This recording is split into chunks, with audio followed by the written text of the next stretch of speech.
When I started, it was obviously hard. Yeah, like you had to be at a good level to be competing at the high level. But I think now it's like you have to be really good. If you see the numbers on what's good in Olympic lifting 8 years ago compared to now, you have to be almost snatching 90 kilos and 110 clean and jerk is like just average for the girls. And it's like if you did that 8 years ago, you were definitely winning. So I think I've also learned like when you go back to doing an exercise that you haven't done for a while, don't compare to what you did at the top when you ended your last cycle. We are all different. I have easier, like the metcons and conditioning and gymnastics. I don't need a lot of sessions to get in good shape there, but then I just have to realize that you have to work your ass off to fix the strength, and you have to work really hard to fix your muscle ups with the squat. I celebrate every kilo there because when you have stand still for so many years, just a small progression is like such a huge win when it's something that you work so hard for. In this episode, I chat with CrossFit athlete Andrea Solberg. In this podcast, we talk about how she balances prepping for med school and full-time CrossFit training, how she's recently improved in her CrossFit by working on her weaknesses, what her plan is for this 2025 competitive season, how she stays mentally strong when times get tough, and much more. Thanks to All You Need Nutrition for supporting this episode. All You Need is a French high-quality supplement brand made by athletes for athletes. So if you train hard and you want to cover your vitamin and mineral requirements, or you want to supplement your protein intake with a high-quality whey product, use the code UPSIDE to get 10% off your next order. And make sure you stay until the end of the episode to learn more about All You Need Nutrition and why I decided to work with them. But without further ado, here's my conversation with Andrea Solberg. Hey, Andrea, welcome to the podcast. How are you doing? Hello, thank you for having me. I'm doing good. How are you? I'm great. It's a pleasure to have you on the show. Looking forward to talk about some CrossFit, some training, some non-training things as well. Andrea, you have a really great kind of journey within CrossFit and sports in general. For the listeners that don't know you yet, can you give us a little overview of your career so far and what you do currently, please? Yes, thank you for the kind intro. I'm Andrea Solberg. I'm 28 years old from Norway. I originally come from Bergen, but right now I live in Oslo to be an athlete full time. Um, and I'm a medical student, and I do this like half and half. So I've been doing both CrossFit and medical school now for 10 years this year, I think, or maybe medical school is 9 years and CrossFit is 10 years, if I'm not wrong. And I'm trying to like balance this. So I'm soon done with medical school, but I'm not done with CrossFit. So I started back in 2015, and before that I did the gymnastics for 11 years. So I've been an athlete like my whole life. And I actually just found CrossFit to stay fit while I was studying for medical school. But then after 2 months, I was already in the open.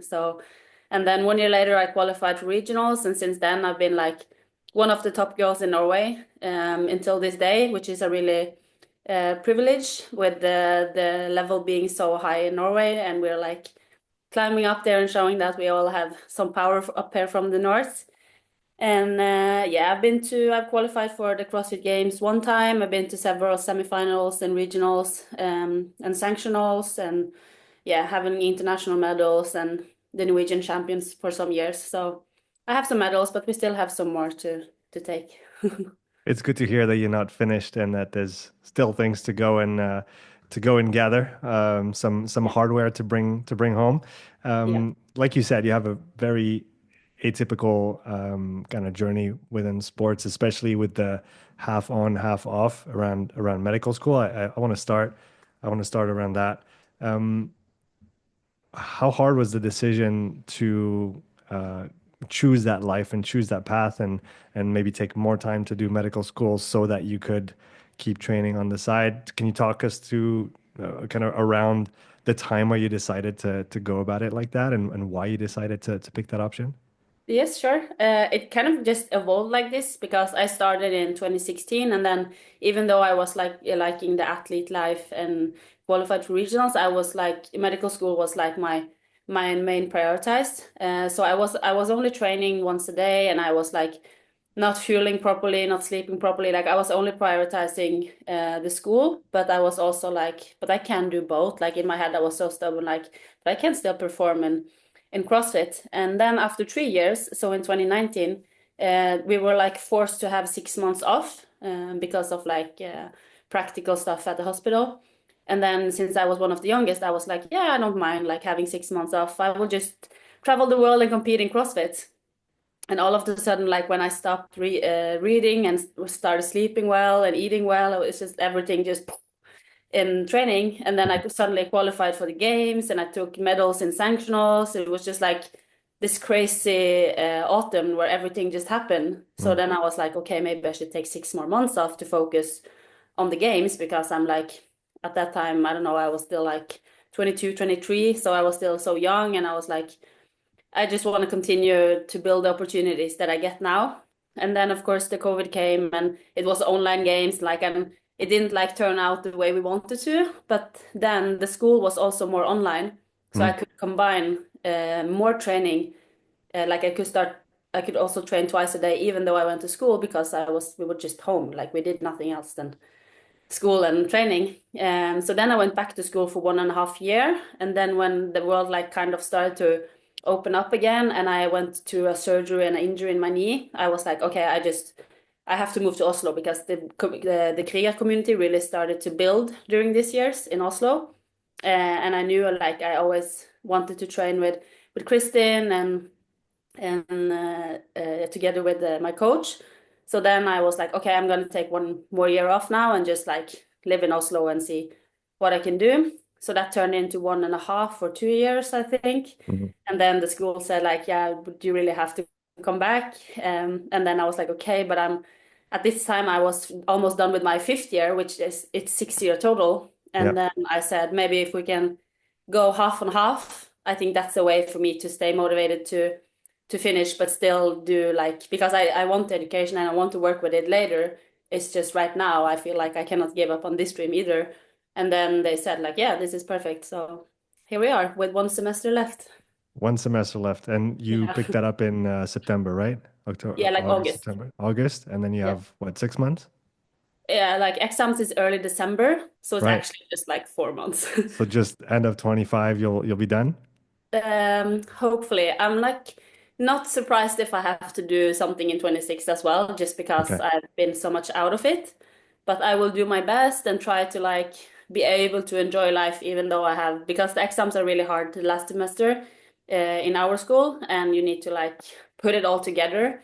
Mhm. And I've like the last 2 semesters I've kind of just survived because I've been all into CrossFit and leading up for Dubai Fitness Championship and like just trying to survive. So we have a job to be done in August and yeah, before Christmas. But we'll see. So right now you're in full CrossFit mode, full Yeah. competition mode, and you're gonna have to just completely switch in August when you go back to school. Yeah, I always say that, but I never do that. So I maybe, like I said to myself, I'm gonna try to do some study, like 30 minutes here and there every week and or like every second day, Mm. just because to keep it fresh. And then also when I get to the autumn, I know that I want to do some competitions. We also have to do the nationals with the functional fitness. So I know that it's gonna be CrossFit. And also, of course, I want to train twice a day. So it's gonna be like it's not going to be just medical school. So, but I will do my best, and often it works out well. So, Yeah, it's pretty impressive, the especially I think the mindset that you bring to this adventure, because I mean medical school in and of itself is a huge piece of work for anybody, yeah, and then you're combining that with training as a professional athlete, training twice a day, and having your whole life revolve around that, and you're balancing those two things yeah, somehow, and you're staying somehow. calm and composed about it, which is Yeah, I'm not pretty. always so calm. You can ask the people around me. I think it's easy to stay calm now when I speak about it in public, but if you ask my closest people, they know that they often get stressed calls or stress messages where I'm like, I'm never going to do this.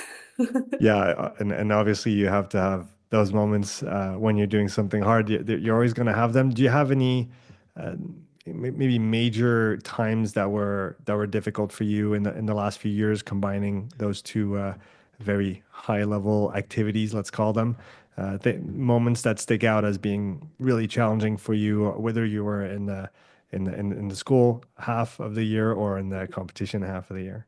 Mm.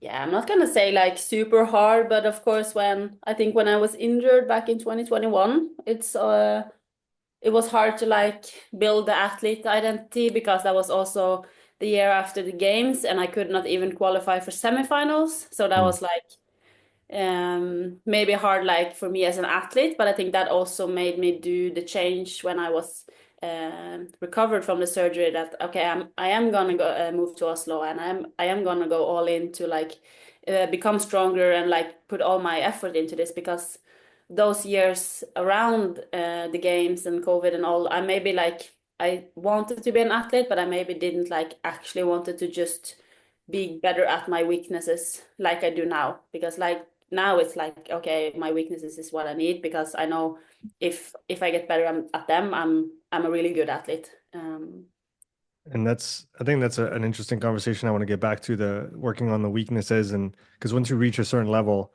that your weaknesses are kind of going to define your performance. Obviously, you have your strong skills and aspects that are going to carry you forward, but really it's well, given especially the demands of the bigger competitions, multiple days, many workouts to do, it's really the average that counts at the end, right? So you can't have a couple big glaring weaknesses because otherwise you get hit hard on those, and it's really hard to stay at the top.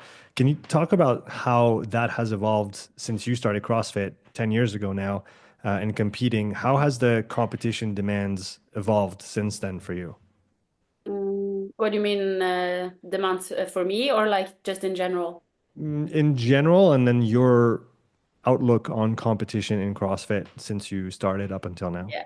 I think when I started, it was like, it was obviously hard. Yeah, like you had to be at a good level to be competing at the high level. But I think now it's like you have to be really good. Like before, like if you see the numbers on what's good in Olympic lifting 8 years ago compared to now, it's more like now I'm maybe at the lifts that were good enough for 8 years ago. But now it's like you have to be almost snatching 90 kilos and 110 clean and jerk is like just almost average for the girls. And it's Hmm. like, if you did that 8 years ago, you were definitely winning. So it's like, it's a crazy much higher level, but I'm also much more professional as an athlete. So I think it's also, I am like, how to say it? I'm like doing it more professional as well. Like I am at a higher level on most of the things, and then you just see that the people are getting crazy good. So then you just have to try and keep up, kind of. Like you Hmm. cannot sleep on anything. Yeah, yeah, you can't rest on your on what you had. You always have to be thinking forward because obviously everybody's training hard and everybody's improving. And if you're just improving at the same rate as everybody else, you're actually not getting ahead. You're just Yeah. kind of staying at the same level. So talk about that a bit. You just said that you're more professional as an athlete. So how has your approach to training changed over the last few years in that maybe drive to become more professional and to act more professional around your training? Yeah, it's just everything, but I think mostly what I said earlier about like prioritizing what I really need, and not do just what I want. It's like this fine line about having fun and just doing boring stuff. Like I think for me, we have figured out that I need a mix of both, because also when you do not necessarily fun stuff, but thing that you're good at or thing that you like often do well in, I think it's also important with the point system on the competitions that you actually keep those as high, that you have those high placements, because Hmm. then you can, in some competition, afford one bad placement. So like I think we approach it more that way, that we want to do it or like keep practicing those skills as well, because you need them if you want the 100 points. And also it builds confidence. Like I'm an athlete that really strives of confidence. So if I have confidence in one thing, I will often carry it into to where I'm not that confident. So this is one thing we have done to be more professional, and just how we work like as the Kriger team at CrossFit Oslo. Like we have more team around, and they are so like supportive, the coaches and the team is like putting it all, like the training and everything around us, like so optimal as possible. Like when we have qualifiers, they help like putting up the equipment and judging, and like so they try to like make it that we can only focus on and training.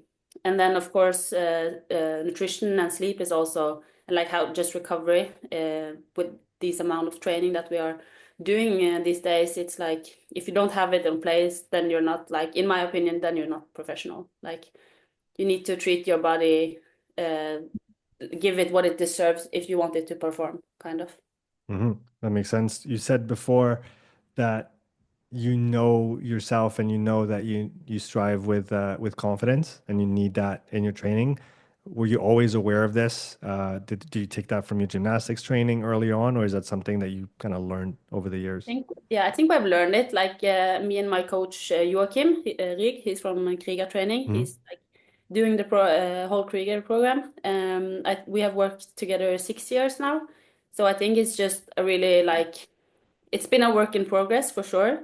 I think he will agree that it's been like many things to figure out how to make me evolve because I haven't been like a natural talent in many things. It might look like this on the outside, but I really have to work for a lot of things. And then he has done so much. He has done really such a good job to like figure out how can we progress as an for me as an athlete.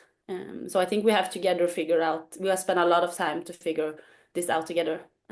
So yeah, I think we are more on like a pathway now that we know what works and we know what doesn't work, and then we still have things that we don't know what is like the right way, but we have so many things now that we can look back and see that we learned, yeah, this works for the squats and this works for, yeah. It's interesting what you said there that, and I think you're totally right. You know, you said you've been working with Joachim for 6 years now, and it took a lot of time to figure out what works, what doesn't work, which can maybe seem as a big contrast for people thinking, you know what, I'm going to work with a coach and within a couple of days they're going to figure me out and then we're going to find the perfect training plan and then we're going to move forward. But it literally takes months, if not years, to really know your coach, know your athlete, and develop that relationship, especially when you're training as much as you are and with the goals that you have and at the level that you evolve at. Can you talk about that interaction with your coach and what are some of the things that you figured out that work for you, things that maybe don't work for you as well that you tried at the beginning? Yes. I also like, I know I think I can be a little bit difficult athlete in this way because some athletes are maybe more closer to what you say, that they just like they get a program and they really believe it, and then they just have huge progress and it just fits like straight away. And I feel like I also had that with Joachim when I started, but then I think because of factors around me, I kind of within myself like slow the progress. So I think he was always like trying to figure out like how to progress as much as we could, but I was maybe the break for it. In Now what way? Can you give an example? no more like that I didn't like prioritizing getting stronger. I maybe I didn't like prioritize practice that much of my ring muscle ups because I had to go to school. Like I was more like no, but I need to do this really hard open workout because this is what makes me feel good. And then when you look at the open, it's what I don't need. Um, but that was like that's many years ago. And but now it's more like what was the question? The question was in within the relationship with Joachim, what have you guys figured out over the years Yeah, what worked? in the relationship that you have coach athlete and what works and what doesn't? Yeah. And it's more it's like for example I'm really bad at comparison game, so he really has to think about when he does workouts because we need something to see that we have progression, so you need to do a lot of the same stuff. Hmm. But if I can compare it too much to what I did earlier, I just get so disappointed. So he has found so many good ways to like have a linear progression without having me to compare it. Okay. Like now I'm also more okay with doing it, but like it's just 1 year ago and I was like, if he just added 100 meters to my intervals, I was like, no, but I died and I need to be having a better average pace on intervals the next week because unless I feel worse, so that he has like figured out ways to like make me do linear or like do like this progression without being like too comparison game. And I think I also evolved a lot like the last year within this because now I'm okay with seeing that having a slower pace doesn't necessarily mean that I'm worse, and maybe the workout intention wasn't to hold a hard pace because if it's threshold then there is no point of pushing like it's so many different factors. So I think I've also learned like when you go back to doing an exercise that you haven't done for a while, don't compare to what you did at the top when you ended your last cycle. So I think this is something like we have figured out together, and then and now I don't have to say to him that often, like, no, we cannot do that, because I know that this is just dependent on the day, and um, my body doesn't feel the difference between 110 and 112 as long as on squats, as long as like as long as I try to create a lot of power, this is what my muscles will respond to. Like, Hmm. so I think we both like have evolved this way, and also just figuring out like, for example, my lifting is like what I need to prioritize to do, but I'm usually really bad at doing it first session of the day. Like, Mm. I most likely will lift the best if I have a running and another session in my body, and then I lift in the afternoon, and then it's like I can PR on those days, but if I really try to lift fresh, I don't, it feels crap. So just Mm. figuring out those small things, and maybe like I'd like to do sometimes double hard sessions on one day to have another day easier, because when I'm in it one day, I feel like I have more to give and I know how to hurt. But then I need to know that I have an easier day maybe before, or maybe if I have a rest day the day after. And this is like just things that works for me, and it doesn't necessarily works for everybody else. But yeah, some of those stuff, if that answers your question. It does. It does absolutely. And you said so your lifting is something that you have to focus on right now. Are there certain aspects of lifting, whether it's strength, weightlifting, that you really have to prioritize, or is it a bit of everything? Like lift or like strength has always been my weakness. Mm. So yeah, I was always been like bottom placement in lifting events. Not technically because I'm not really bad, but I'm not really good either on the Olympic lifting. But it's just overall strength have been too low. But the last 3 years, I've put a lot of effort in about getting stronger, and I've gained a lot of weight to get stronger. But especially it's my squats. Mm. Uh, that like have been a really big weakness. This is also why I didn't qualify for semifinals in 2021, because it was forearm front squat. So I think Yes. front squat is my worst movement, like front squat and clean, and especially clean is something that you really often get tested in. Mm. So I'm often hurt by it. So this is like often what we have to prioritize. Mm. Are there, over the last few years, you said you've put in a lot of work into your strength and you've seen some good progress. Are there any specific exercises, sets and reps, progressions, or accessory work that you've done that really works for you and that's helped you a lot? Yeah, what have worked for me is to do squats really often. So Mm.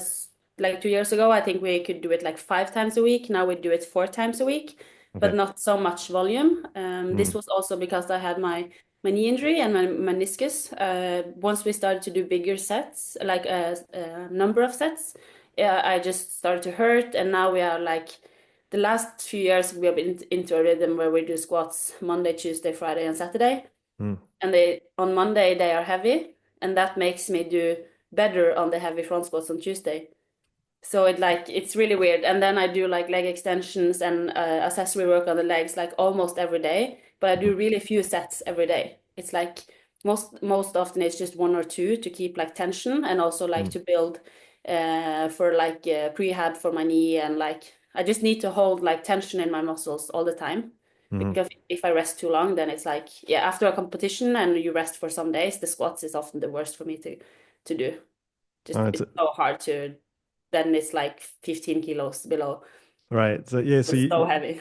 you need that kind of nervous activation to Yeah, kind of stay there. Otherwise, your muscle tone or your yeah the neuromuscular tone goes down too much, and then you feel like you have a hard time going up with that. Do you feel like that's in a way linked to your background in gymnastics, which I don't know how much strength training you did on the legs when you were a not really. gymnast, right? Uh, so is there a link there in your Yeah, I think opinion? so. And also Yeah. just genetically, like I think I tend to become really like my backside is strong. Like my deadlift is the one of the lifts that have normally like been good for many years, even though my other lift has been like horribly weak. Mm.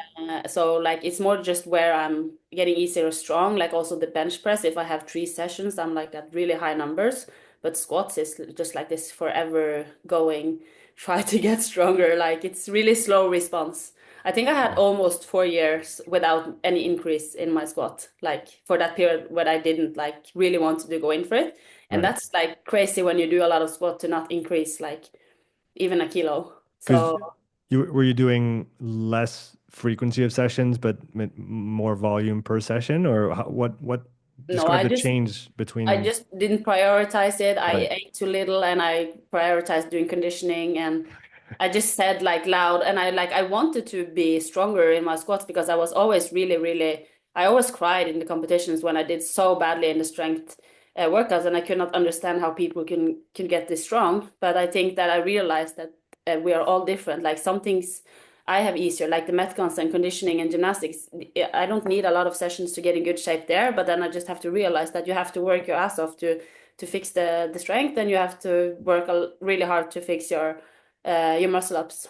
So also like the frequency thing is something that worked, and I was also wanted to say earlier that we have worked a lot with speed because I'm more Mm, like this slow twitch. I have been more like this slow twitch muscle fiber type, but we have tried so much the last years to be more explosive. So we figure also that working with speed helps a lot, like in the legless rope climbs and also in CrossFit movements. I think Claudia has also been inspired by this recently, that she does more speed training, mm, because we see that when I do speed training, I move even more better and efficient in the workouts when we're actually tired.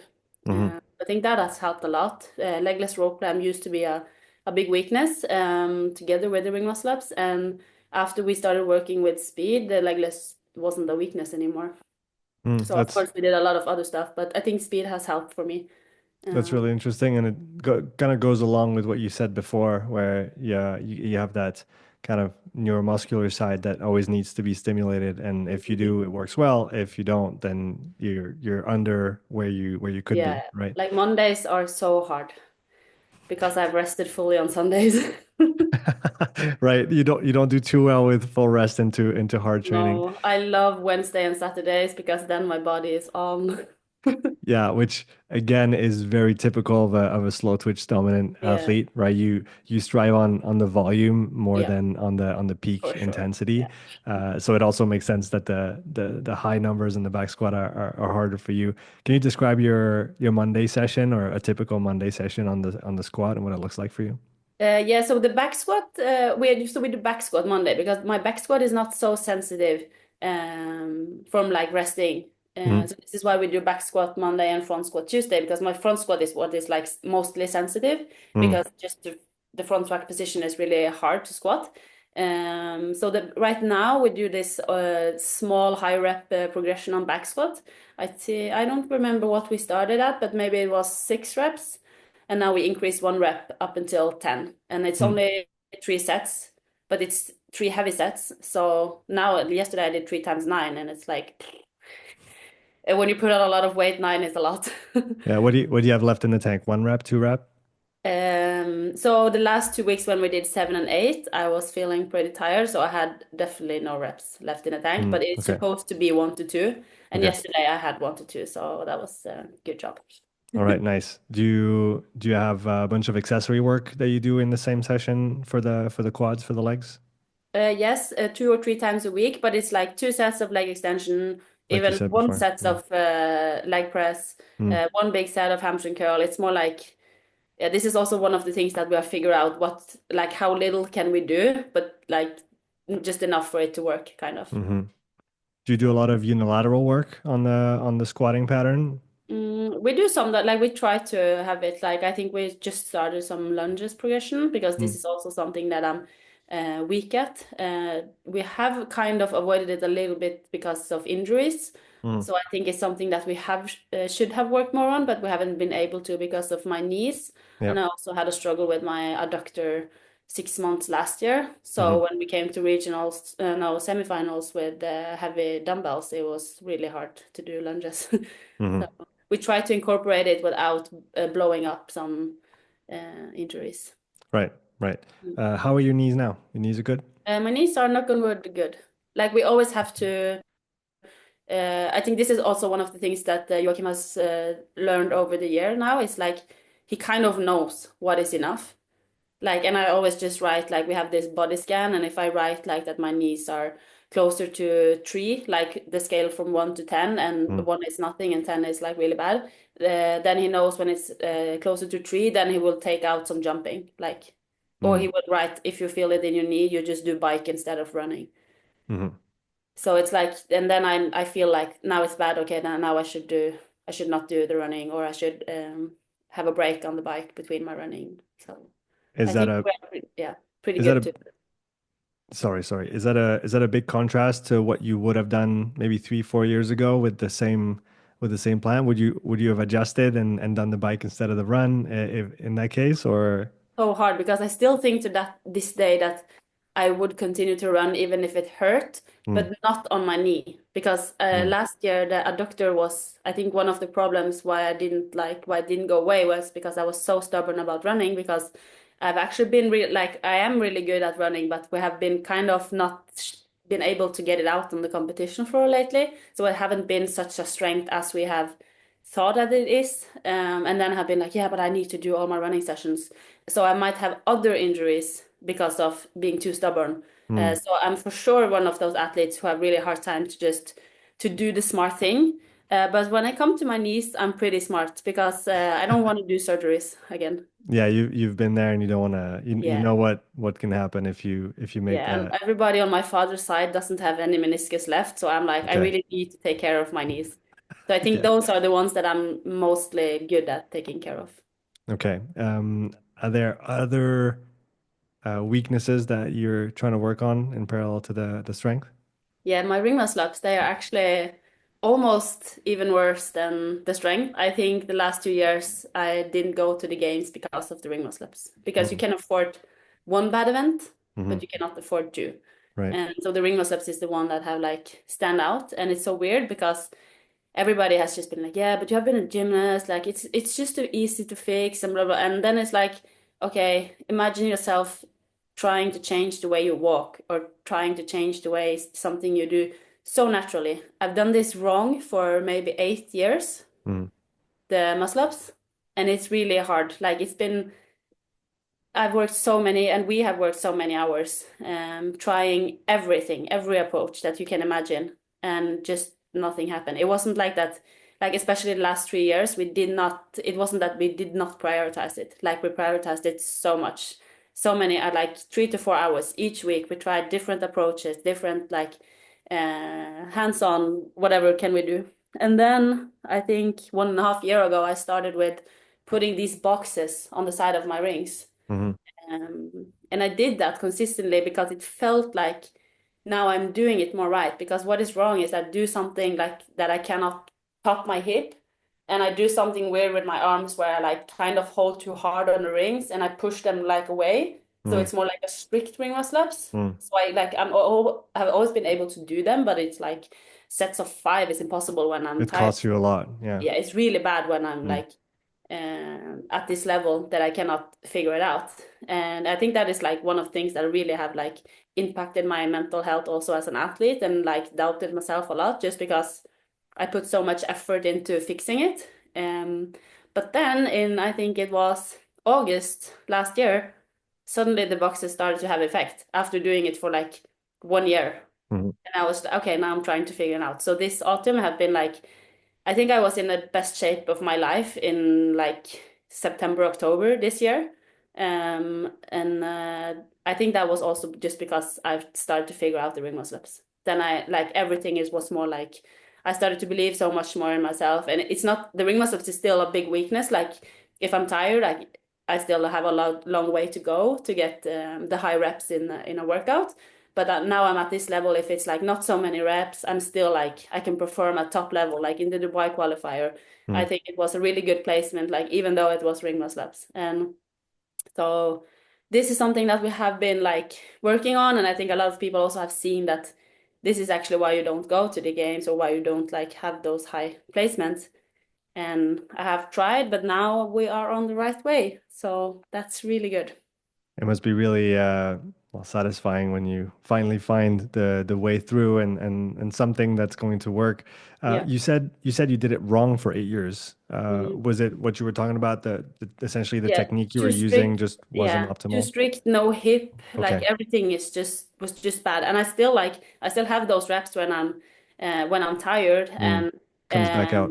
yeah, I still have a lot of frustrating sessions because I thought that like I found a solution, but then I have like bad reps and it's just like I'm not saying like it's a walk in the park now, but it's when you have stand still for so many years, I think you take it's the same as with the squat. I celebrate every kilo there because when you have stand still for so many years, just a small progression is like such a huge win when it's something that you work so hard for.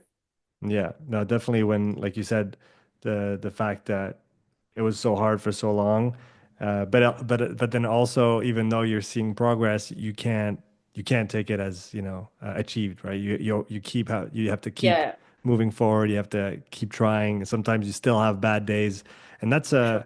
I mean, I guess that's the reality of training as well, right? You can't always have good days, and if you had No, something for so long that you've been working on, mm, it's never perfectly fixed right away, right? It's gonna no. it's gonna take some time. Have you found other? You talked about the boxes, fixing the hip involvement and the movement. Are there other things on the side that have helped?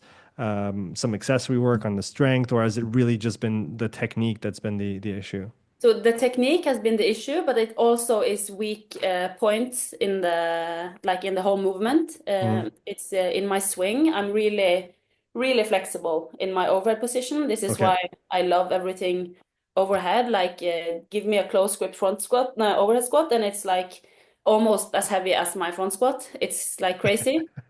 And then They need to put those into the games yeah. Like when did we ever have an overhead squat? I'm like, oh, please come back.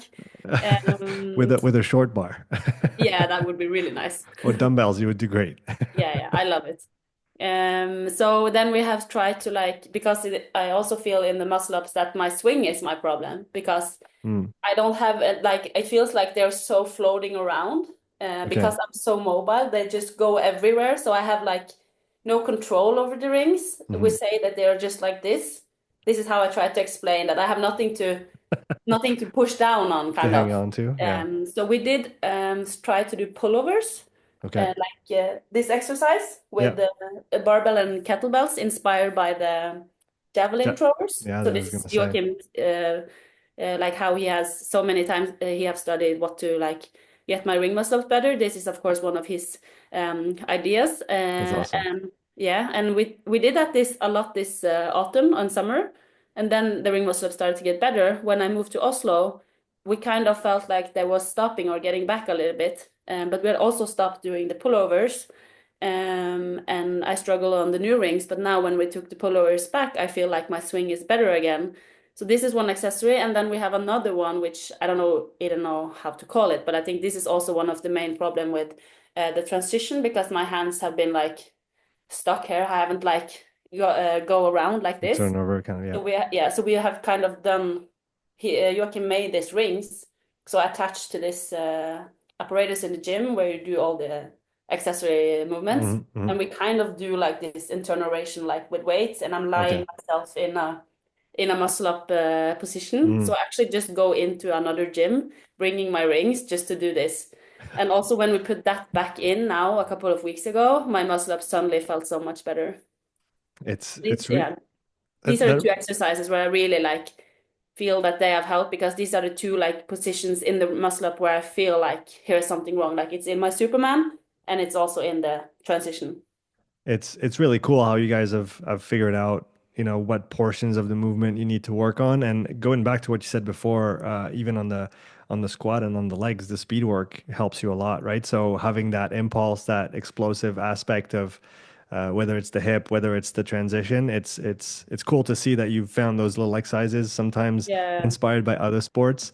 Yeah. But that's also, I think, where CrossFit is so fun as a discipline. And when you get into the details of it, like you guys have been for many years now, Mm. you can still learn from so many other sports that maybe aren't even in CrossFit, right? We've talked for Yeah, years yeah. about learning from weightlifters, learning from gymnasts, learning from powerlifting and all that stuff.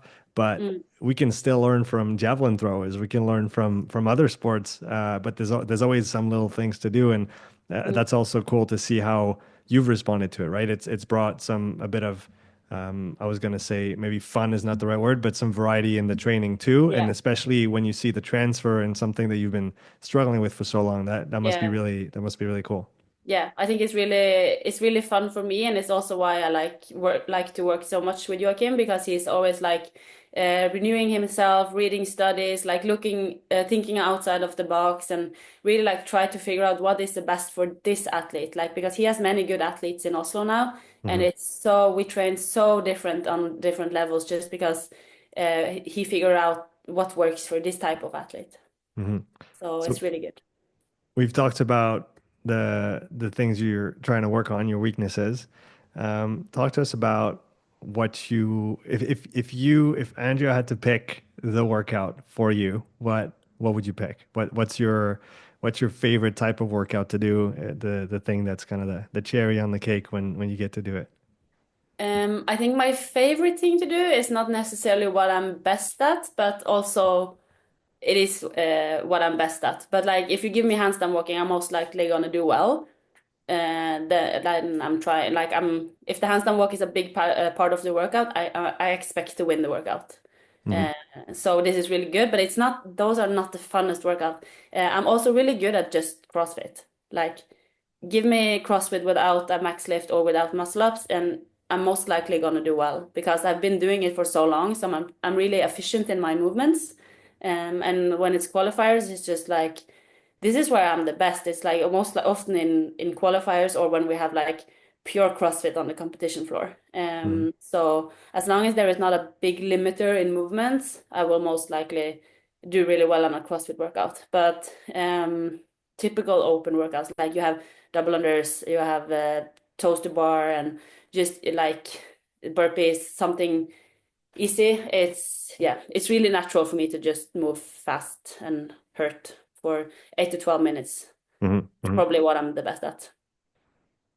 So going back to what we were saying before on the kind of overall approach that you guys are using, how often will you see those kind of workouts in your program? Do you see them far away from competitions? Do you see them mostly as you get close to a competition? Mm. And these type of workouts, I don't think we ever do as workouts. We can Mm. have them as intervals, Yeah. but I never have an 8 to 10 minute workout with all the movements I'm good at. Then you have an erg. Like I'm not bad at ergs, but I'm also have been like one of the smaller girls. So, but even like I'm even though I got bigger, it's not like the erg is just it's like medium. It's not super good, and it's not. It can be super good if it's like in the right combinations. But Hmm. if you combine it with like sandbag cleans and heavy lifting, then the ergs is suddenly not good because the power output is so demanding. So we Hmm. most often when we do intervals or CrossFit workouts in training, we have like with ergs and heavier objects or movements that I don't find as natural. Just because when we do like so I've done so many qualifiers the last couple of weeks, and also this autumn we did so many qualifiers, and we like I easily like not to be like high or cocky on myself, but I often it's pretty easy to get like top five in a CrossFit workout or even win um just without doing it. Hmm. So we don't have to do those type of workouts in training. What are some of the things that you still have to do in training once in a while to just maintain it? Like you said before, you want to keep your strengths as high as you can, right? To get those really good points on the competition floor. What are some of the things that are maybe just a notch under this, where you still have to do it once in a while to just keep it fresh? Yeah, this is something like I spoke earlier about with the running. So the last years we have tried so much to become more explosive and strong, so that the endurance events actually has been really bad the last couple of years compared Mm. to what we have expected it to be. Because people are like, yeah, but you have such a good endurance and blah blah blah, and then we see the last years that it's mostly like CrossFit endurance events I'm good at. It's not necessarily the pure erg or running event. Like Mm. it's not bad, but I kind of have like in semifinals when you combine it with like you combine it with a sled in 23 and you combine it with the clean and jerks in 24, then it's bad because once the heavy object comes in, then my Hmm. endurance is not so good anymore. So now we are working on getting back that continuous work to become like a better at like to have a top score in those events as well because I had that earlier in my CrossFit years. So we are working to getting this back. So this is what we like do a lot of running, and we do like more like continuous erg work because I've become really good at intervals on ergs and running, but then that's because then I have the break, so we can see that my fibers are changing because when I have intervals I have like really good paces, but once you put it together for 20 minutes plus it's not so good. So now we're kind of working with that. I don't know what you call it, but it's more like endurance. Longer time domains and more sustained work, more kind of, yeah. Yeah. Um, and you mentioned that before, right? Doing more kind of threshold type intervals, learning to manage pace, Mm, because now you're really good at the top end, the high intensity short stuff, but mm, it's the longer, more sustained stuff that you have to build up. yeah. Can you give a Yeah, yeah. couple examples of sessions, like a typical threshold session that you might see Like in? 3 times 8 minutes, or I have like 30 minutes continuous Mhm, threshold. mhm, Uh, with like ergs and sled and like the what things that we have actually done bad at or not as good as expected the mhm, last. So try to just combine those. Like it's especially when my legs get fatigued. Like I think it's makes sense together with my squat always being weak that my legs is always what is quitting me. Like even in hard metcons where we almost don't use our legs, it's never the breathing that gets me. It's always the legs just full of acid. So I think we're mhm. just trying to build that capacity better, that my legs will be more endurable. What's the going back to the strength work for just a second? What's the longest sets of any type of whether it's squats, whether it's leg extensions? Have you done like really long sets, like 40 reps, 50 reps, 100 reps, kind of stuff? No, I don't think I've done that, but we did like this breathing back squats some years ago Okay. when you had to do like three deep breaths between each rep, Mm. and then it was like 20 reps, so the set was like 2 to 3 minutes. Right. Yeah, something like that. But Oh, I kind of like that better. Like when the lifting is still like one RM is still like ugh. yeah, You yeah. do like two front squat at one weight, and then I increased 3 kilos. I cannot even do one squat. Mm-hmm. So That makes sense too. So you're working on the threshold, working on the running, combining all those different modalities too, right? Which is, yeah, I ergs think, running. Yeah, ergs running, the heavy stuff, right? The more strongman yeah. type exercises. Are there Mm. other things in your training that kind of stand out as important points that you're trying to focus on right now, outside of the ones we've already talked about? Oh, I think the ones that we'll talk about is like the one I'm like most focused on now. It's like Mm, it's always strength, ring muscle ups, and then it's like the threshold and endurance work now to mm-hmm, get it back as a strength. Just because we see that my CrossFit is pretty much good enough. I will still do CrossFit once or twice a week, most as intervals or something that I'm not like yeah, not like the typical workout. mm-hmm. But then he always puts in like a limiter or two, like Okay. Mm. like ring muscle ups or legless or heavy sandbag that will make me not feel as efficient.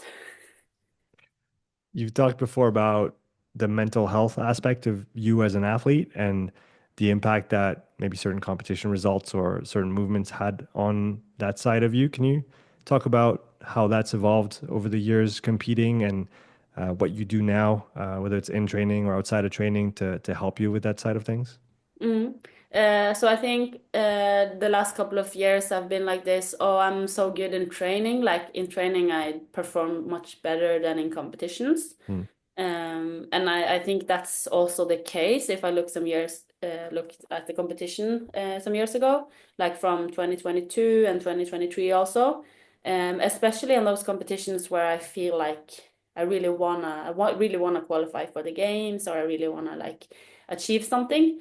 But now I've started to like change and see how can I actually perform as good or better in competition as I do in training. Like how can I feel the same flow when I'm on the competition floor? So for me, it has been like trying to, I'm really like, when I do good in training, it's because I have like no pressure. Sometimes I'm so tired that I don't expect anything. And I also like, maybe if I'm alone in the workout, I will do well because then I don't get chased by anybody else or want to chase somebody. So this is how I work. Like it's completely opposite about some athletes who are really like the adrenaline with all the spectators. Oh yeah, I want to chase that guy. Like it's completely opposite. I would perform like best when I'm in a quiet, like peaceful room. I'm a little bit afraid of how much the workout is gonna hurt, and I'd like kind of ask myself, will I be able to hold this pace? But at the same time, I'm like confident that if I move efficiently, I am most likely gonna do really well. So I have this confidence, and but also at the same time a lot of respect for the workout, and I don't care about the result on a leaderboard, and I don't care about who is around. So, like for example, in Dubai now before Christmas, when we came to Sunday, I managed to like have this feeling on the floor, and I actually performed better in the workout than I did in training Mm. because I felt like this peace that I find in training. So now this is like something I worked with Kristin because she's working as a mental coach in the Kriger program, Hmm. and it's just more like how can I feel the same in competition as I do in training. So I'm trying like to create the same environments because I can also have bad workouts in training, especially when I'm in Oslo. There's so many good athletes, and you want to like me and Sahel want to change it, like chase each other, and I just like lose focus, and then you go so hard, and it's just like, of course, it's a part of the game. You also have to sometimes you have to race, but I think trying to just feel the same on the competition floor as I do in competitions, no, as I do in training is Mm. like has been something that really have helped me the last competitions I've done, Hmm. uh, because I've went off the floor and said like, wow, I did this better than in training, and that's like a really weird feeling for me because I've been kind of feel like I've struggled with performing in competitions the last couple of years. Hmm. So this is what I'm working on, and I think it's working. It's still Oh, not, I'm still not able to do it every time, especially the first day. It's hard because then you're okay. so nervous, and it's just like everybody is so excited. But then once I get into my groove, and especially if it's a CrossFit event, then I'm more like, okay, now Can just you? close everything out, kind of. Yeah, like you said, it's almost like maybe the competition in general with the noise, the people, the all of the sounds is almost a distraction of you just being in your bubble and performing for you, right? Because Mm. really that's how you can get the best out of something is just do it for you and like you know how to do it instead of focusing on the things that are on the outside. What Mm. what have you done concretely? Is it like a routine that you have in place before the workouts or within your warm-ups to kind of just stay centered and stay focused on you? Or can you talk a little bit about the process that you've gone through and what's helped you the most? Yeah, I don't have like a specific routine, but it's more like getting in the right mood. And Mm. also when my thoughts is starting to go the wrong way, I have to like remind myself.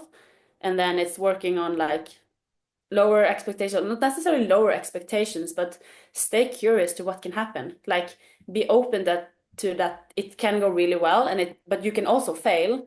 But if I try my best, I really believe I can do it. So it's more like this type of mentality, and then it's also just like staying calm because I know that if I stay calm, I will move so well, and then I won't like tie it up and use more oxygen than what I have to. Hmm. I don't. Did you went to Lyon in May Yes, last year? Yeah, I don't know if you saw the snatch event. I did. Yeah.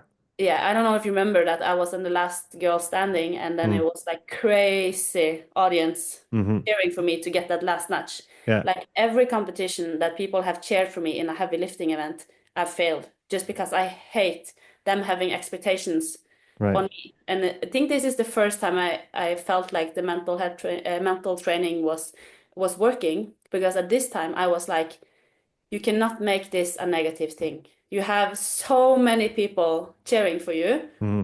And I also know that many of my friends knew that this is not what Andrea likes. But then I was just like, I was realizing that this is such a cool opportunity.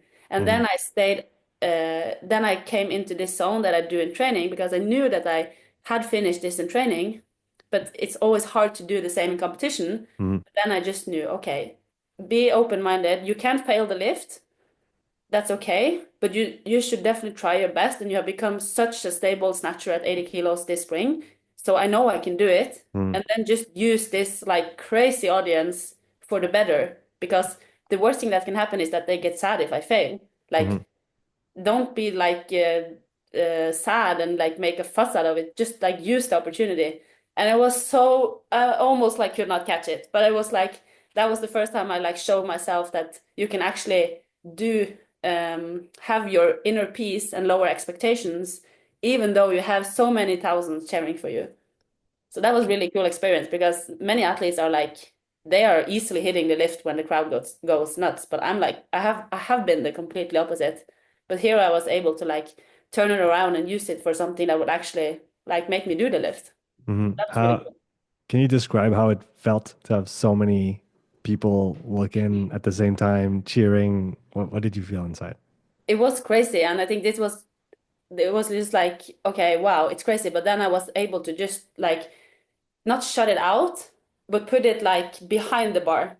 Like Mm-hmm. the bar was still the focus because I think normally what would be the problem is that this will be the focus. Mm-hmm. I will forget to actually do with the bar. But when 80 is my max or 81 was my max, I need to really focus on how to do the lift. So I was able to like change my mindset into what do I actually need to do to put this bar in place. So that was really like, wow, I can actually do it. And I think that's also why I had like yeah, when I competed this autumn that I had some events where like, yeah, I actually perform better than in training because I'm able to find the same flow as I have when I do well in training. It's fascinating how after, 10 years of training in CrossFit, 20 plus years of training at a high level in sports, there's always things that we can improve on. It's never finished, right? And even what you're describing here, which congrats, by the way, you, Kristin, Joachim, I mean, the whole team working with Thank you. you. It's obviously, like you said, it's working because you've been able to turn around this maybe this thing that was holding you back most of the time in competitions and actually, literally flip it on its head in one of the hardest maybe situations that you would have had to face before with literally everybody just cheering and in the same place and for you. So it's really cool to see how much evolution you're still going through even after so many years of practice. And I think that's something that I definitely notice in athletes that are at your level, and that it's you never stop learning and you never stop improving, even on the smaller things.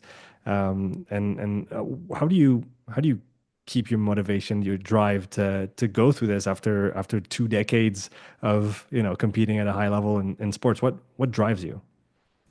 I'm not sure what drives me, but it's based on what I just told. It's pretty obvious that I'm like internally motivated. Like it's not, of course, there are external factors that can motivate me. Like also now that I've been doing it for so long, it's more like, yeah, you need to earn money somewhere and somehow. And if you don't like to do a lot of like social media, you maybe have to focus more on actually winning competition money and blah, blah. But I've been doing this like for so many years without actually earning any money. And it's been like just because I really like to do it and I really like to feel that I master something. And like, the best feeling is when you lay on the floor after you pushed like harder than you thought you could. Like this is for me, I don't understand how people cannot think that this is the best feeling in the world. Like this is what drives me kind of. And I also like go every day to the gym and I like to just be like physical and work on what I need to. So I always say to Joachim, like my it's not my motivation. Like I will always do my sessions, but if I don't do a session, it's because it's smarter to not do it. So like the last 2 years, I've skipped more sessions than I ever would imagine to do, but it's still really not much sessions that I'm skipping. Like I always get in the work and I always do way too much than way too little. Like it's always more that we get to the point that now we're starting to get overtrained, so now we have to turn it down. Mm, So the motivation is often like sometimes, of course, if I'm tired, you don't want it to hurt and stuff, but I will always get the work done. Now it's more trying to be a little bit smarter because I'm also older. I'm not old, but I'm like I see that if I do a workout with really good quality, I can do one workout instead of three, and that's the smarter use of my energy. Mm. So I'm kind of starting to get a little bit more like smart. And then it's also, if you're a little bit hungry on a workout, it's so much better quality than if you have done two workouts too much. Mm. And then when I have like if I have reduced volume or something, I'm even more motivated. So, but yeah, motivation, I think it's just there. It helps when Yeah. the drive is just on Yeah. inside of you, and you, like you said, even if you can't maybe verbalize it or explain it in words in great detail, you know it's there, and you know Yeah. it's carrying you forward, Yeah. and you don't have to quote unquote worry about that, right? That's No, I if you don't want worry to, about it. What I worry it's one of about your is like, strengths. yeah, Yeah. it's like what I worry about is having a session without quality because I'm tired. Mm-hmm. Mm-hmm. This is like the only thing when I'm like, I don't want to train is because I'm so afraid of it being shitty and me being worse. Mm-hmm. And then I have to like, sometimes I just warm up to see, or most often I just warm up and then it feels better. But if I warm up and it still feels shitty, then I will either adjust intensity or just go home. Which you probably wouldn't have done a few years ago. No, for sure That's no. that's also part of the learning. Yeah. So we've gone over your training in great detail, what you're working on, strength wise, weakness wise, the mental health side, and the mental prep that you're doing with Kristin, which I think is fantastic, and it's obviously paying off. Let's talk about this season, this atypical season Mm. in which we find ourselves. So we're right at the edge of the open right now. Mm. Starting off, how are you going to go through this season? We know that there's many different options. There's not necessarily a clear path for everybody to follow. So, what have you chosen to do this year, and why? Yeah. So it's a really hard question. I think a lot of athletes in our space think this is really hard right now. Of course, after what happened last summer, Hmm. I like CrossFit Games is not the world anymore. And I'm Hmm. also really tired of not being treated with respect, like how CrossFit has treated us. But it also gives us a lot of opportunities, so I will do the season, but I'm really like open for whatever to happen because what I want to do is I want to have opportunities to compete and I want to have opportunities to earn money and have sponsors. And this is kind of why I choose to compete a lot this year. Um, if that can like explain it good enough, and then I think I will see more next year what is like where is the road to go which is best for me as an athlete, because it's if we like feel like we're being treated unfair or like it's not safe, then I think it's not worth it because like we are humans and we need to be like focusing on what is actually important. It's sport and it's a job, but it's not more worth it than us as persons. So Hmm. I will kind of go into it with trying to be open, and I will do both. I will do the CrossFit and I will try to do the World Fitness Project qualifiers. Hmm. And I will do functional fitness because I'm on the national team and I'm Hmm. really in like the functional fitness here in Norway. So we'll just see how much we can prioritize and see how which like opportunities it gives us. So I'm still kind of open for everything we're doing, but I haven't like set specific goals for this and that. But I have qualified for three sanctionals, I think, Hmm. or I had wildcard for one and qualified for two. So I can choose there, and then we will try to do the World Fitness qualifier, and we'll see where the year takes us. Like I have always said, like I just want to compete a lot, and I've actually been really sad that it's just been semifinals and games because I haven't qualified for the games. So I kind of just had one big competition Hmm. during the spring. So I'm really glad that we have more opportunities because it's more opportunities to show that you what you can do and test yourself and yeah, earn money or spend money or may have new sponsors. So it's like I think this is the way to approach it because I really just enjoy being a full-time athlete. So right now I don't have like a specific medal or placement goal for Hmm.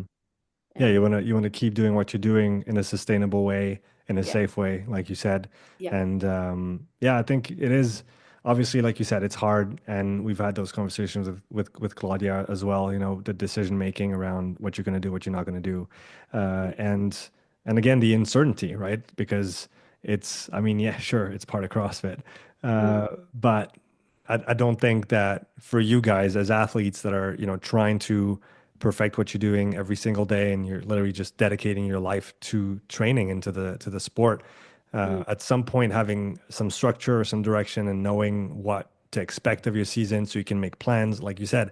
I mean, it's not cheap to train full time, right? And you need that support from sponsors. You need those opportunity to make the money. And I think that's shifted a lot over the last maybe 5, 10 years now, within the sport of CrossFit, where again, you need to sustain yourself as a professional athlete, and you need to make a living out of it. And like you said, if there's only one conduit in the season to make any kind of money, and you, for some whatever reason, you don't get through, then that's your season, kind of thing, right? So like you said, with unfortunate the very unfortunate and terrible events of last year's games, this year there's more competition opportunities, and maybe this season will be a good stepping stone for, you know, the CrossFit, the fitness community at large, finding a better model, finding other opportunities for you guys. Are there some competitions in particular that you know you're going to do or want to do this year that you're excited about? Yeah, maybe too many. So this is the problem. Like I But said, I've it's already qualified for three. you have to do both, right? There were seasons where you didn't do enough competitions, and now you gotta kind of Yeah, catch up on the last few years. yeah. So I think like we will try to do most of it, but we also tend to like we just came home from Dubai and got sick and injured and like it's we have to make sure that our body is keeping up. I also in Mhm. 2022 I competed a lot in the autumn. Like I went to so many competitions here in Norway and Sweden, and then I did nationals, and then I did Rogue, and then I did Dubai and Worlds, and I got so sick and I like underperformed so much. So it's like we have to be smart as well. So right now we have just like set out a couple of competitions, Mhm. but we haven't like 100% decided which one to actually go for. Mhm. Um, just because I have been a little bit sick and like not recovered fully from that. So we need to make sure that we have like we don't want to pay a lot of money and go and compete and don't feel good. Right. So So we'll you're good. see, but both the Europeans one are obviously something we want to do. I have a wild card or qualified for both. So this is the plan, and then maybe in June we will try to go to one of the ones who are further away, Mhm. and Which then ones are they in June? so there are in June or from May to June, there are the one in South Korea, Australia, and one in California, which Okay. at least I can participate in. And maybe there are more, but which are excluding to the people who are from those countries. Mm. So we will see which one of them because you can. It's during 2 weekends, so you can only choose one, like because of jet lag and traveling and Yeah, those are some big trips. It's not yes. it's not a So hop and a skip no, over. for sure, just one of those if we Mm. do one of those. And then we'll see about the World Fitness Project with the qualifiers also. It Mhm. depends on a lot of the workouts. What are the workouts kind of for me? Right. Do If you it's can 3 workouts and a max lift, it's like it's not that I'm giving up, but it's pretty much harder. Yeah, It's a yeah. one arm clean kind of. Hmm. Yeah. Can you describe that side of the competition, World Fitness Project, and how it's going to work this year? I know there's some athletes that are already taken in or pre-qualified, Mm. and then some people are going to have to qualify. Can you explain a little bit for those that maybe don't know exactly how it works? Yeah, I'm not like the expert on this because I'm not like a pro or signed athlete as we call Okay. them. Yeah. But Right. I Because think because there's the pro/signed athletes that already have their spot, right? yeah, so that's 20 athletes of each gender Okay. who already has their spots, and they're going to compete like 3 times this year. Hmm. Two are like normal competitions, and the last one is a final. Okay. And then it's for each competition, it's like qualifiers where you can qualify to compete with the Hmm. pros. I think that's 10 athletes, and then it's 20 athletes who will compete as a challenger in the same competition. So then you have the Okay. 20 already signed athletes plus 10 they will compete as pros in Hmm. each certain event and then 20 challengers. So Hmm. the difference between this season and, for example, CrossFit is that you will collect points on each competition. So it will gain you good if you compete on every competition, even as a Mm. challenger, Okay. because you will have points. And by the end of the year, it's the athletes who have the most points who will be top 20. So it doesn't matter if you were a pro athlete this year, if you have less points than somebody who wasn't a pro athlete, Hmm. um, yeah, this year. So it's all about having the most points. But the pro athletes who are already signed have the benefit of being guaranteed to compete in the pro division in every competition. And when you compete in the pro division, you will have this amount of points, which is higher than the Mm. challenger, if it makes sense. Yeah, it So does. you have kind of a benefit, but if you do well, that this is why it's called challengers, or like you will earn more points. And the final is double points. So this is just what I how I have like thought it is works. Okay. Might be wrong, but yeah. And Okay. then And yeah, so the challengers also have to do the qualifying events yeah. or the I think you do qualifiers, the qualifying events, like the qualifiers online, you mean, or right? the Yeah, events? sorry, the qualifier online. Online, yes. I think you do the qualifier online, and then I think it's 30 who will go, All but right. the top 10 will go 10 as as pro, pros and and 20 20 will as go as challenger. Okay. challenger, if I'm not wrong. Yeah. All right. All right, cool. Interesting. Yeah, Yeah. it'll be interesting to see how it works out. It's a different, I guess, a different structure as the Yeah. typical But CrossFit season. I think it's good because you also like you have more opportunities and it's based on points. So every Hmm. competition kind of matters for what happened next year. And I think also those who are pro athletes, they are getting paid like a minimum Hmm. amount just to be a pro athlete. So that's like a really step in the right direction. Yeah, I was going to say that's definitely an important part of making, the sport professional, professionalizing the sport itself, and maybe opening a new way on how things can be done Yeah. within the space. It's I said it before, and obviously it's true. I don't think there's been subsequent seasons that have been exactly the same since the inception of the games in '07. Mm, But that's also true. it's a very young sport, right? Yeah. So obviously at some point we got to find a happy medium and stop changing things every year Yeah. and find some regularity. But again, there was grid for a few years. There's been many kind of I don't want to call them spin-offs, but maybe Yeah. attempts to structure things differently. And hopefully this season will bring some light on some good ways of doing it. And again, have Yeah. you guys as athletes in the center, right? Yeah. And you guys are the ones that win from that because you can live from it, because you can do your job and you can do your job, live full time, and enjoy the process, right?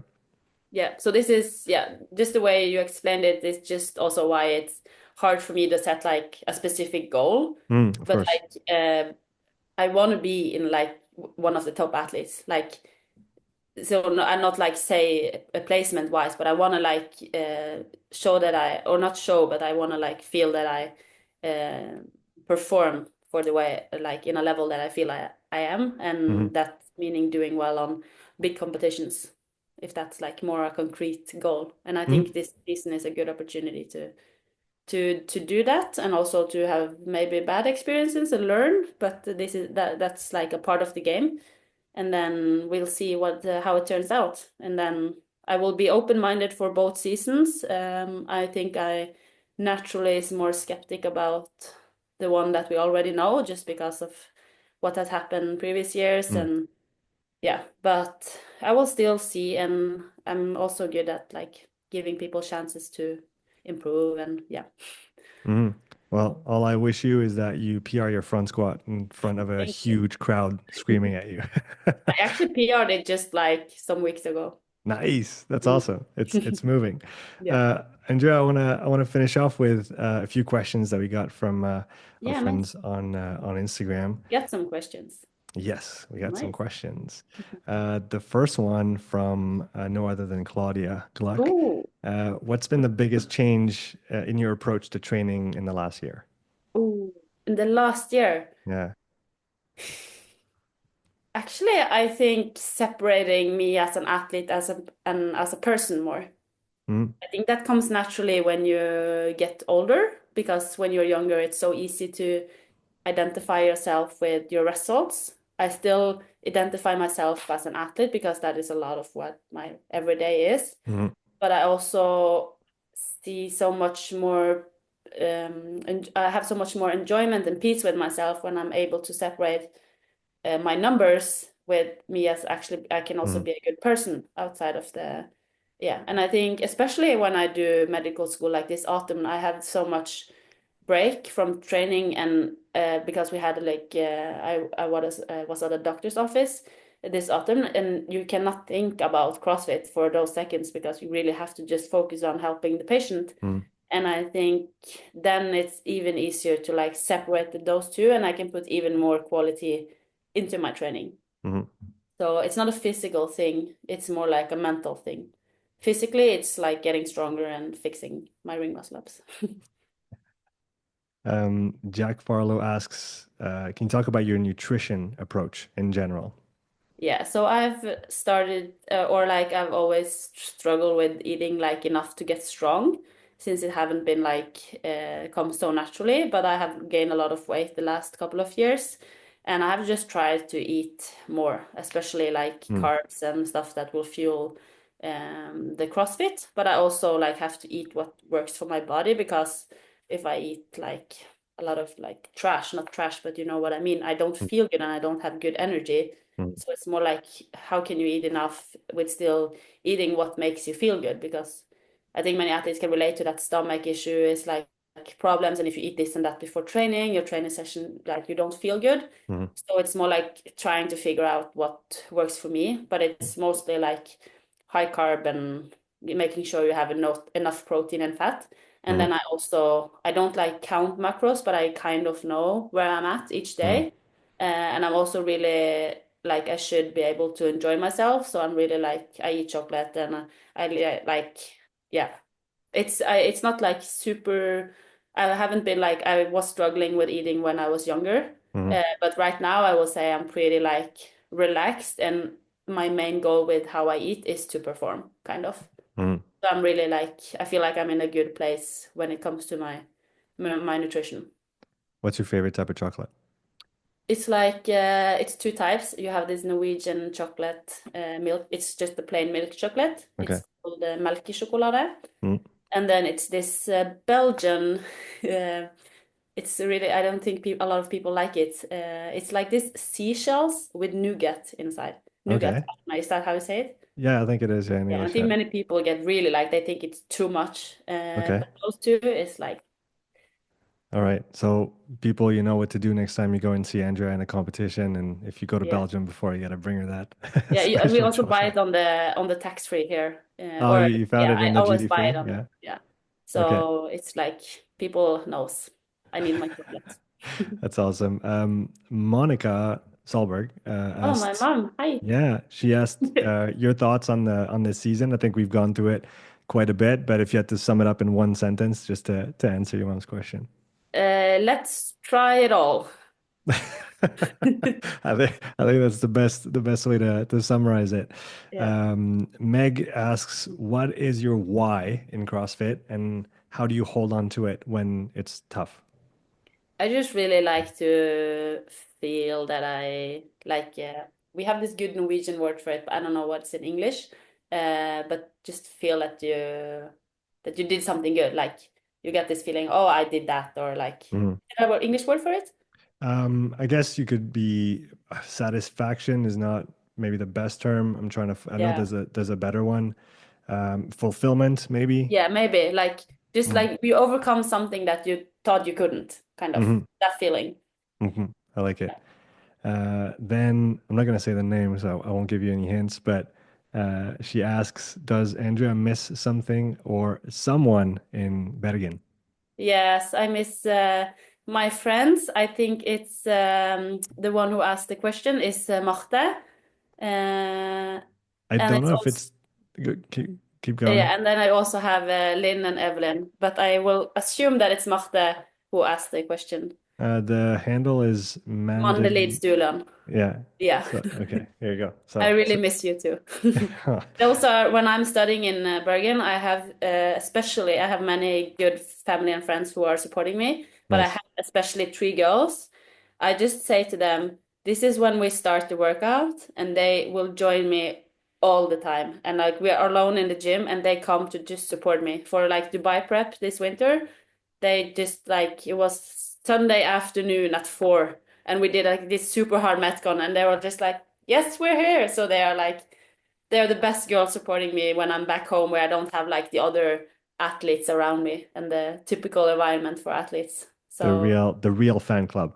yeah, the real, like they are so great, and they also get like they push so hard, and they get in a good workout, and they become really good to like fit the workouts for their need. For Mhm. example, two of them really likes running, so they might change it to more like high rocks ish. So they also like get something out of it. Mhm. And yeah, you all know the CrossFit community when we get together. It's really nice. Yeah, it's really special, and if it can, move into or bring those kind of moments and those kind of friendships, close friendships, that's what it's all for, right? Yeah. Last question, and we're gonna finish with Claudia again. Oh, hi, What are the Claudia. things, what are the things outside of training that you do in your everyday routine outside of training? Oh, outside of training. I really like to go for a walk in fresh air every day. Like have some daylight and nature. I'm better at it at home because I live on an island when I'm in Bergen. Hmm. And so there we have more nature, but also Hmm. here in Oslo, I try to like go out every day, and also especially on rest days. So I have some friends here also, which is also athletes. We always go on this Sunday trip and just like, yeah, I think that's good for your mental health. Nothing like enjoying some outdoor time with some friends. Yeah. Andrea, it's been a real pleasure having you on the podcast. I've really enjoyed our conversation. Thanks for Thank you, opening the up same. about all those great topics. I look forward to meeting you in person, hopefully this year on the Yes, at the competition floor French. somewhere. Yeah, if you're there, I'll be there. It'll be Yeah. nice to see you. Where can people follow you online or get in touch with you? Yeah, it's Instagram, Andrea Solberg, straight ahead. Easy. I'll Yeah. put that link in the description. So go follow Andrea if you're not already following her. Thanks again, and I look forward to seeing you on the competition floor this Thank you season. so much. It was really good conversation. Take care. Okay, bye. Before I let you go, I want to tell you a little bit more about this podcast sponsor. All You Need Nutrition is a high quality supplement brand proudly made in France. When they first reached out to me, my wife, who's a trained nutritionist, had a lot of questions about the different ingredients that they use. So we scheduled a call with Miriam, the mastermind behind the entire All You Need product line. After the call that lasted almost 2 hours, my wife was really impressed by their transparency and the quality of their products. She was excited to work with a brand like All You Need. And if my wife says yes to a supplement brand, I'm on board without hesitation. Personally, I love their whey protein. I use it after every strength session or mix it in with my yogurt in the morning when I want a little extra protein. It's not too sweet, the cocoa flavor is delicious, and it blends really well. Their one product is fantastic if you're looking for a light energy boost plus all the vitamins and minerals you might need if you're used to training hard. My wife sticks to one scoop, but I go for two. Make sure you find the dose that works for you. And special shout out to their shaker bottle. It's literally the best shaker I've used in the past 15 years. We've been using their supplements for the last 2 months, and we're genuinely thrilled to be working with them. If you want to support the podcast, click the link in the description to check out their whole product line and use the code UPSIDE for 10% off on your next order with All You Need Nutrition. Take care and see you in the next episode.